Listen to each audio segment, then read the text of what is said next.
Hello and welcome to LSU Baseball Tournament Update, brought to you by Hancock Whitney. I'm Patrick McGee, and I'm joined by Scott Rabalais here to talk about the Baton Rouge Regionals, which starts Friday with LSU hosting Tulane with a 2 o'clock game. And then we have the Sam Houston, Oregon State playing the late game at 7 o'clock. I asked Scott asked Lee the same question yesterday, and I'm curious on your answer. Who do you think LSU should put on the mound first in that first game? I think there's a lot of ways they could go, except with Paul Skeens, who I think they should save for the Marble game on Saturday. But I think Thatcher Hurd. I think Thatcher Hurd has pitched well enough lately. Not in every single start, but most of his starts lately and appearances have been good. He's shown some grit and some fight, like in the Georgia series. He gave up a couple of home runs, but he hung in there and pitched several innings. Because I would like, if I'm Jay Johnson, I want to pitch Paul Skeens on Saturday, and then if you're LSU, hope to be in control at that point, 2-0 in the regional, and then you come back with Ty Floyd, who's undefeated on the season, and is obviously your established number 2 starter to try to close out the regional for you. So that's the way I would go. If he goes with Riley Cooper, who can pitch a lot, he can pitch multiple appearances. If he goes with Javen Coleman or something like that, I wouldn't criticize him. But that would be my pick. I'd go with Thatcher Hurd. You think pretty much every time you put Skeens on the mountain, you're in great shape. You're going to win that ball game. But we can look back to the Arkansas game and see what happens. Is the bullpen a fatal flaw in terms of getting in the way of this team getting in the College World Series, or is this something that you see they can work around? Well, if they hit well, they could work around a lot. But I also saw them give up that huge lead to Mississippi State in person and lose that series finale. So. It's not an asset right now, and you really want it to be an asset. Look, they can maybe hit their way to Omaha, but I don't think they can win it if they continue to pitch like they're pitching. And to couple that, I hate to be a big downer for LSU baseball fans, but Paul Skeens had his most pedestrian outing of his last outing against Arkansas in the SEC tournament. He only lasted, less than 4 innings and just struck out 3 and got tagged with the second loss of the season. So, playing a very good team, obviously another national seed, but nonetheless, it wasn't an awe-inspiring performance. So, I think some people have to start stepping up, for them and give them more than they've given. And like I said, a guy like Cooper can give you multiple appearances. A guy like Ackenhausen seems to be trending in the right direction. So does Hurd. I mean, there are some reasons for optimism, but I think overall, when you look at the things that it's such a strange team to try to handicap. You have 3 All-Americans, right? Right. With Skeens and Dylan Cruz and Tommy White, and you have a team that hits this well and can feel really well. Trey Morgan is a magician with the glove, and then you've got some things where you go. Well, the pitching, the rest of the pitching beyond Skeens and Floyd, I would say, gives you pause, and they don't have a guy that you can go, he's just a shutdown closer, and they have not hit well in the clutch lately.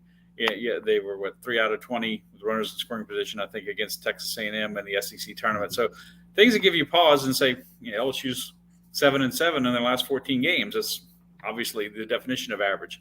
But this is the time of year where they can turn it on, and someone has to step up and be the hero. And I've mentioned it before. Back in 2000, Trey Hodges was a pitcher who seemed to underperform all season long. And when they got into the postseason, and especially in Omaha, he really pitched well, and he ended up being the series MVP for LSU when they won that national championship. So a lot of things can happen, but they need to start happening for LSU now, because this is what it's all about. Well, if there, we talk about bullpen, but for a team to really kind of get far, get to College World Series, win a national title, there has to be kind of an it factor about the team, that chemistry. Does that exist with this team? Can it be there, or is it just kind of been one of those teams where it got hot, early in conference play and maybe just kind of hit a wall a little bit late? I mean, how would you best sum that up? I think there's some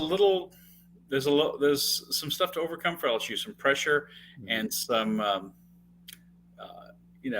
unfamiliarity for LSU. Like, no, this is the first time they've hosted a regional in 4 years. It's the first time LSU's been a national seed in 6 years. No one on this team, including the coaches, has been in this position before. And so, and so you all of a sudden you show up as a number 5 national seed, which is fine. You know, people are like, well, they were number 1 all year. Well, and that's fine. It's being a top 8 national seed was all about. It doesn't matter which ones you are really. But they've got to get through what Skip Bertman often referred to as the pressure barrier, and there's no more pressure than now. They know they're expected to win, and not just win this regional, but the super regional, and in Omaha, and that deep down that this season is going to seem like a disappointment to some people if they don't get to Omaha and win. Omaha is such a crapshoot. So it's the whole tournament. I mean, after seeing teams like Ole Miss win last year. As the last at-large team in the field, you know, you really don't know. I mean, it's about who's hot and who gets hot, and I've seen LSU teams before too that didn't look great going into the tournament. That '96 team when Warren Morris hit the home run, they were 1-2 and looked kind of anemic in the SEC tournament. They didn't lose again, so it can be done, and it's been done in the past. But it's something that I think the Tigers have to prove, and as well, Patrick, prove to themselves. Because, as I said, there's no playbook for them to go by here as this version of this LSU team. I look back to the Tennessee team was probably the squad everybody considered the most talented a year ago, and I think maybe overconfidence kind of got in their way. But with this group, at least at the very least, it feels like there's a good core leadership. You know, do you think this team has a good head on its shoulders, kind of coming in? You know, I think a guy like Skeens has come in and it's hard for a player in a 1-year situation just to be that person. You know, and I'm thinking not to baseball, but Joe Burrow. You know, coming in, and it took him that whole first year to be that guy and finally prove himself in the Fiesta Bowl. That, you know, hey, you know, you guys follow me, we're going to win some games. And but I think Skeens has come in with a lot of that authority because he's just so darn good. I mean, you know, national. Some people have said national player of the year. Yeah, first team All-American. Obviously, could be the first or second pick in the major league draft. So I think he commands that respect. So that's good. And Dylan Cruz has been a 3-year player. So you know that's good. And Trey Morgan has as much as anyone on this team been through the battles.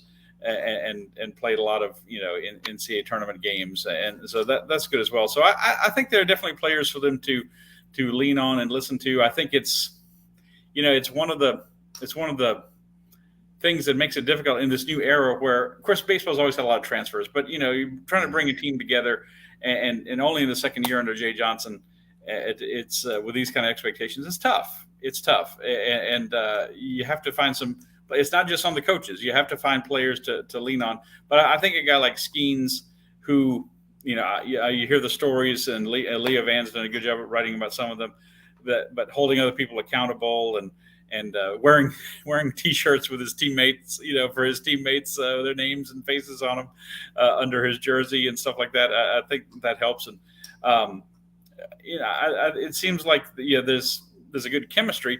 But you're right. You have to have a player or two or three, aside from the coaches, say, follow me. Let's go win all this. And is that there? I don't know. I would think it certainly has the potential to be there with those players that I mentioned, and Tommy White could be thrown in there, and Jordan Thompson as well. You could throw in a lot of those guys, but it's got to really come to the fore now. And people can't be afraid to be in that leadership role and to maybe ruffle a few feathers. And I get the impression from Skeens, especially with his military background coming from the Air Force Academy, that he's not. Right. I think you're right about the pressure thing. I think LSU probably faces more pressure than just about any team in the field this year, just because the expectations and the transfers and everybody they brought in. But there's one team that probably faces the least pressure going in is Tulane. Losing 40 games and getting to this point, and we've seen hiccups from LSU in midweek against, in-state competition, teams that really get up for this LSU game. Do you think there's any danger lurking on day one? Obviously, normally you would just laugh and say 19 and 40. What do you have? Yeah. But this is a team that got hot and won a well respected conference Right. tournament. Yeah. I mean, this is not one of your lower level conferences, the American. I mean, this is a well respected conference. They beat East Carolina, which is a perennial, second weekend team. They haven't made it to Omaha yet, but they're right there every year, and will be again this year. Expected to be again this year. So. They're playing well, and talk about the old phrase "house money." I mean, what does Tulane have to lose? They're not expected to be. It's just a 180 from LSU. Just all the expectations are LSU number one most of the season. Tulane had this terrible record, the most losses of any NCAA tournament team ever. I mean, it's got to be freeing if you have one of their players. It's not like of course. They dream of making it to Omaha just like everybody else, but it's got to be just loosen you up in terms of it doesn't, no one expected us to be here. We didn't expect to be here. Let's just go play ball. And I think that makes them a little more dangerous than your typical 4 seed. Also, the fact that they're a Louisiana team. They play LSU on a regular basis. They play an Alex Box on a regular basis. These other teams, Sam Houston and Oregon State, are coming in here, and maybe there's going to be a little bit of that awe factor, wow factor. And I don't think there'll be that much there for Tulane. That said, LSU should definitely win the game, but it might not be as comfortable a victory as some LSU fans hope. If it's 7-5 LSU tomorrow, people might grumble and complain a little bit, but it's all about winning. And Tulane, they got to feel like they can win in any one game. Right. To wrap this up, I'm going to give you the chance to kind of predict this. It can be so unpredictable, these regionals, but it's really set up in a good spot for LSU. Do you think they close the deal? Do you think they get through to a super regional? I do. I think they've gotten, obviously, on balance, on paper, the NCAA sent them one of the weakest 4 seeds, obviously with the record they have. The Oregon State, I think, is missing a pitcher. Sam Houston has some good numbers, but of course they're from a lower level league. I think they're in pretty good shape. Now if they win and Kentucky comes here, Kentucky gave them a tough series, and that's going to be an interesting super regional. But I think LSU finds enough pitching. And certainly you got to get the clutch hitting going again.